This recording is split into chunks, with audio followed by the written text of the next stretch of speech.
नमस्कार, आदाब, सत श्री अकाल। मैं हूं आपके साथ ऋषभ चौहान। कहानियों का सिलसिला बदस्तूर बरकरार है। मैं आपके लिए सच्ची घटना पर आधारित कहानी लेकर आ चुका हूं। आज की कहानी के अंदर एक बेटी ने अपनी मां का कत्ल किया है, एक पिता ने अपनी बेटी का शोषण किया है और इस पूरी कहानी के अंदर अभी कई परतें खुलनी बाकी हैं, जिसकी जांच के अंदर पुलिस लग चुकी है।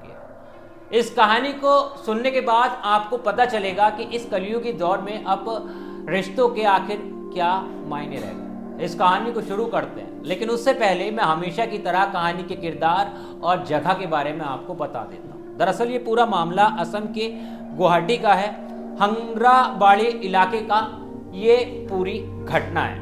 इस कहानी के अंदर जो पहला किरदार है उसका नाम है तान्या, जो कि एक टेनिस प्लेयर है। इस कहानी के अंदर दूसरा किरदार मंजू है, जो तान्या की मां है और मंजू की अब मौत हो चुकी है। उनकी उम्र तकरीबन 40 साल है। इस कहानी के अंदर तीसरा किरदार दीपचंद्र पिता है।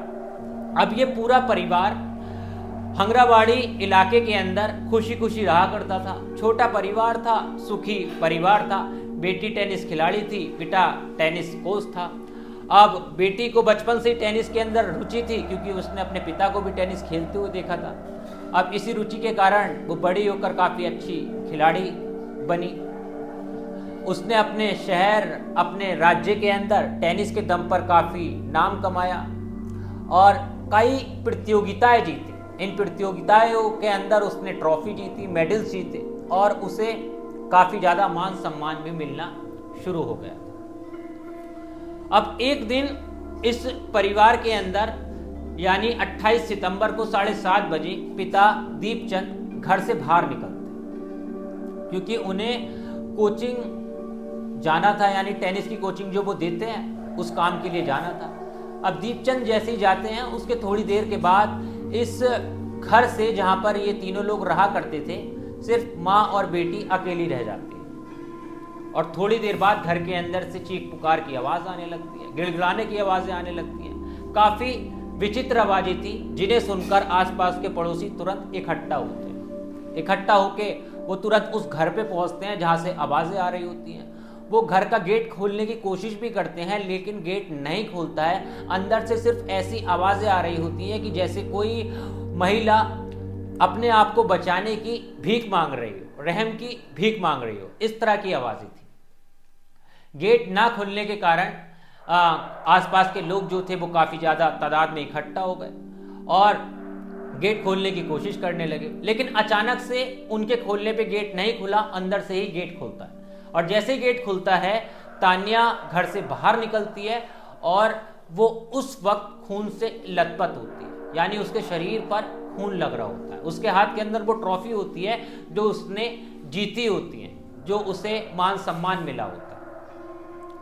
अब तान्या घर से बाहर निकलकर कहती है कि मैंने अपनी माँ मंजू को मार दिया। अब ये सुनते ही लोगों के पैरों के नीचे से ज़मीन निकल जाती है। लोग एकदम से हैरान परेशान हो जाते हैं कि एक लड़की खून से लथपथ और किस तरह की बातें कर रही है। कुछ लोगों को यकीन नहीं आता है, तो वो घर के अंदर जाकर देखते हैं तो पता चलता है कि वाकई में मंजू फर्श पे पड़ी है और चारों तरफ खून पड़ा हुआ है और साथ ही वहाँ पर कुछ मेडल्स पड़े हुए हैं और उन मेडलों पर भी खून लगा हुआ है। इस तरह की पूरी वहाँ पे उस वक्त सिचुएशन थी। दीपचंद भी मौके पर आ जाते हैं, क्योंकि पड़ोसी फ़ोन कर देते हैं कि ऐसा ऐसा मामला हो गया है। इसी के बाद पुलिस को भी तत्काल प्रभाव से कॉल की जाती है। पुलिस आती है, क्राइम सीन जो है वो पूरा क्रिएट करती है और मामले के लिए वहाँ से अपने जांच के सबूत उठाती है। खैर, तान्या जो थी वो खुद ही कबूल कर चुकी थी अपने पड़ोसियों के सामने कि मैंने अपनी माँ को मार दिया है, तो वो पुलिस से भी यही कहती है। पुलिस उसे गिरफ्तार करती है और अपने साथ ले जाती है।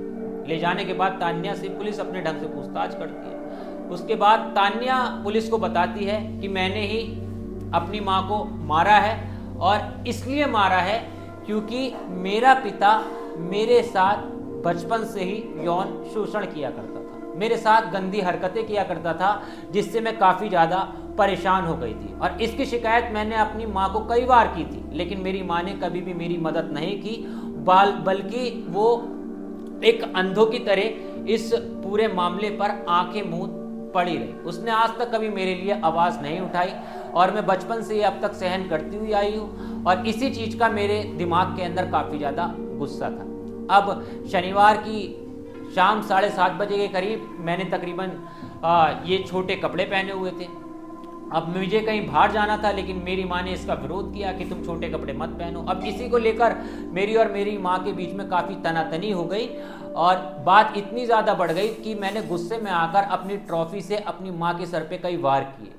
जो मैंने मेडल जीते थे वो भी मैंने अपनी माँ के फेस पर मारे, उसके सर पर मारे, और इन्हीं मेडल और ट्रॉफियों से मैंने अपनी माँ की हत्या कर दी। अब जब पुलिस को ये बात पता चलती है कि लड़की के साथ बचपन से यौन शोषण हो रहा था, वो भी उसका पिता कर रहा था, क्योंकि लड़की इस तरह के बयान दे रही है, तो वो दीपचंद को भी उठा लेती है, उन्हें भी अपनी हिरासत में ले लेती है और उनसे पूछताछ करती है। बताती है कि आपकी बेटी ने आपके ऊपर इस तरह के आरोप लगाए हैं, इसके मामले के अंदर कितनी सच्चाई है। लेकिन दीपचंद कहते हैं कि मेरी बेटी बचपन से ही एक काल्पनिक दुनिया के अंदर रहती थी, वो तरह तरह की कहानियाँ अपने मन के अंदर बनाया करती थी, और यही कहानी अब वो आपको बता रही है, और इसी के कारण उसने मेरी बेटी मतलब पत्नी यानी अंजू की भी हत्या कर दी है। इसका मानसिक संतुलन ठीक नहीं है। इस तरह की बात जो है वो उसके पिता बताते हैं।